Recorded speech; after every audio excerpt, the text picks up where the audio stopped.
Okay, and we're back. Okay, as you can see, I've got my my top part and my side part cut out of the wood. I've cut this piece down, as you can see on the end here. It's been cut. The corner's been rounded and is right here. See, it just fits right back on there like so. We're going to hang on to this because it's eventually going to go right here, so that when this goes on, it'll be flush with it, like so. That'll give this some support, and this right here will actually be forward about this far, because when you put the arm in place here, alright, but you get the rough idea where it's going to be. This will actually be up above like this on there, and roughly right about here is where I'm thinking it's going to be sitting. So you see how it's going to be just like this. You know, it's just got this whole thing. It's hard to do this by hand with a camcorder, but you get the idea of what it's going to look like when the piece is finished, because you know, this piece right here will actually be flush with this, and this will be the approximate position of everything. So you want to make sure too, when you're cutting this out, make sure you cut the right side out. I almost made the mistake of cutting this piece opposed to this piece. I had to actually come back down here and double check which one of these I was supposed to cut by double checking up there to make sure I was cutting the right one. You know, because that'll really ruin your day, and there's $6 down the toilet when you got to go buy a new board to fix that. So luckily I don't have to do that. And as you can see, this kind of matches up somewhat with my template right here, you know, because that was my guess of how big it was going to need to be to support the Hotas and have enough support on the chair to hold the thing together. I'm just guessing all together this stuff right here is probably somewhere in the neighborhood of close between 5 and 10 pounds altogether, and that's all being held up by a couple of screws here and one right here. So the next step on this thing, of course, is to attach this piece right here to your arm right here permanent. And the way we're going to do this, I'm going to flip it back around, because this is actually the side we drew to attach the arm to. And we want to make sure that we're attaching this to the right side of the arm, because your screw holes will actually be specific to the direction of the chair. So this one right here has a larger hole on this side than on this side, and that is because, oops, it is supposed to go into this little bracket piece here. As you can see, get it in there, it goes, fits right in there, and then this right here just sits down on top of this, and they all bolt together. So we want to make sure that our arm, or that our bracket that we're going to put up is on the outside of the arm. So we want to make sure that we're attaching it to the right side. So hole right here facing up, bracket on the other side right here. What we're going to do is line it up with our pre-drawn measurements. Again, you can see, and it's faded a little bit from wiping it down from all the sawdust. Cutting this thing just spit off just mounds of dust, just pure dust. So I had to wipe it down pretty good. Almost had to dampen a rag to get all the dust off it. It was that bad. Anyways, there's the remainder of the pencil line.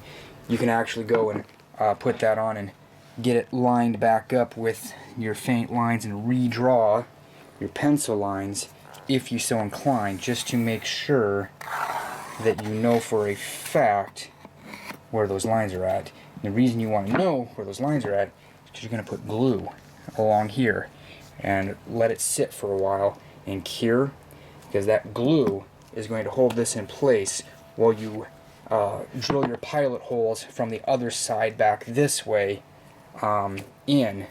So once it's glued, you'll actually just flip it over like this.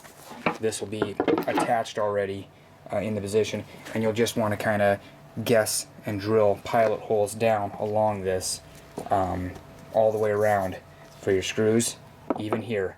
Now on this particular one, if I put my weight on it here, keep the front end, you'll notice the back end right here sticks up a little bit.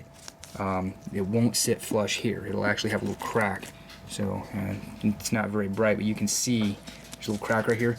You won't be able to do that because when you pull the chair tight against this, it'll actually pull it away, and it could end up causing problems with down here or splitting the board. So I'm not even going to attach it here. I found that I didn't do it on the other side. I just left it loose. There's no bracket, nothing going in here. It's just kind of loose right here. It wiggles just a little bit. But this right here is pretty secure. It's not going anywhere.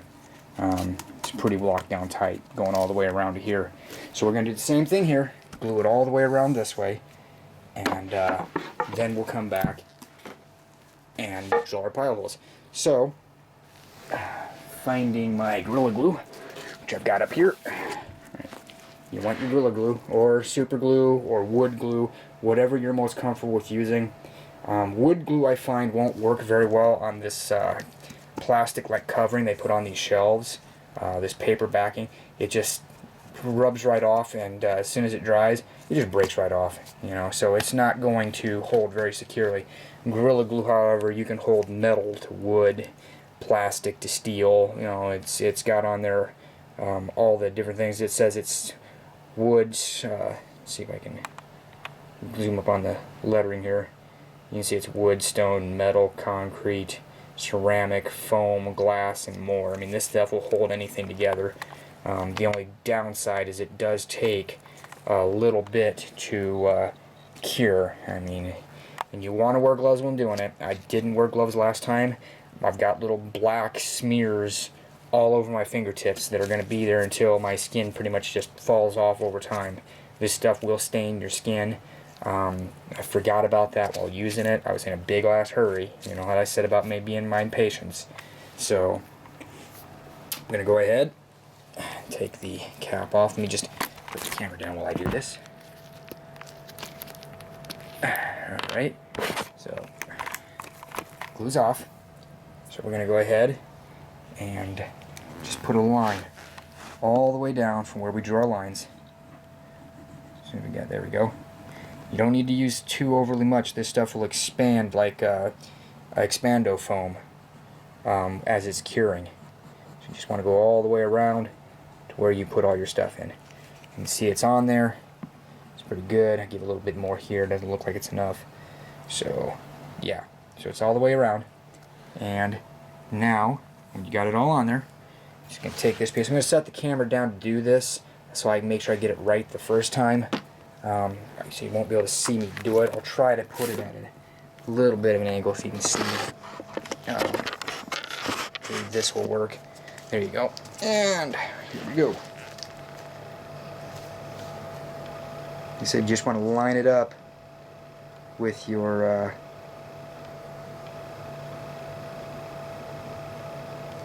approximate measurements. Make sure everything's fitting together. Just kind of make sure it's flush with the bottom here. You want it completely flush with the bottom so that I get as much support up here as possible on the top when I do the top bracket. Alright, so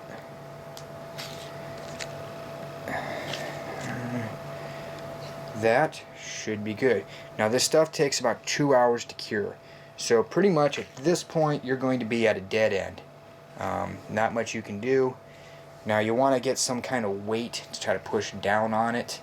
The first time I just used my body until I thought it was good, and then I let it go at that. I'm going to make sure of it this time. As you can see, all my holes, my pencil line is lined up all the way around. You can already see some of the glue squishing out right here. It's going to foam out by the time this is done, and it's going to foam out along the bottom here too. And that's why you want to hold it down, because as it expands, it's kind of get into all the pores between the two woods and then set like concrete. So it's going to actually push it apart, and that's why they want you to clamp it down or get some kind of weight to hold it in place. So for weight, I've got a briefcase over here, slightly full of papers and cords and other such junk. I'm just going to set that right down on top of this thing.